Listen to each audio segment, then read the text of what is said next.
Ito kasi ganito, no? Sabi nga dito ng, alam nyo, pansinin nyo mga kapartner yung daloy ng tanungan at sagutan nila Auntie Claire dito sa isang reporter or newscaster. Sabi dito, no?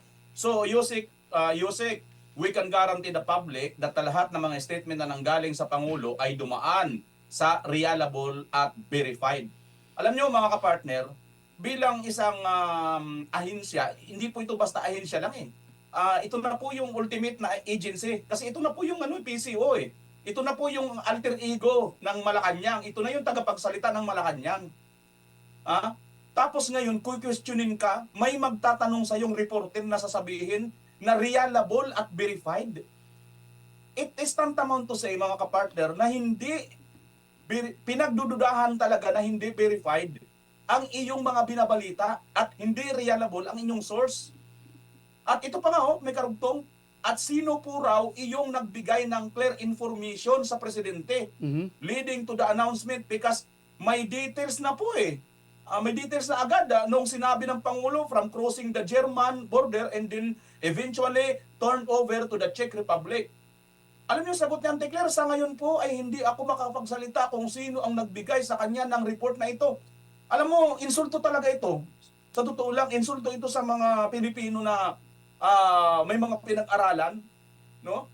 Kasi tinatanong ka, Auntie Claire, maliwanag ang tanong sa iyo, mayroon na kasing details eh. So kung may detalyado na ang binigay sa Pangulo at nireport ng Pangulo, perhaps mayroon ka na rin detailed na sagot. Pero bakit umiiwas ka? Iniinsulto mo talaga, Auntie Claire, yung intelligence ng mga Pilipino sa sagot mo na to eh. Dapat ang sagot mo, hindi ka makapagsalita. Sabihin mo dapat, hindi ko pa po alam sa ngayon, pero ibibigay ko po kung sino talaga ang nakausap ni Pangulo, kung sino talaga ang nagbigay sa kanya at napaka-verified po talaga nito at napaka-reliable talaga nitong taong ito.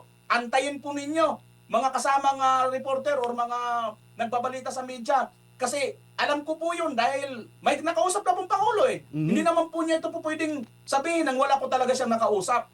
Ganon dapat ang mga sagot, Hindi, sa ngayon, hindi po muna ako makapagsasalita nang nagbigay sa kanya ng report na ito.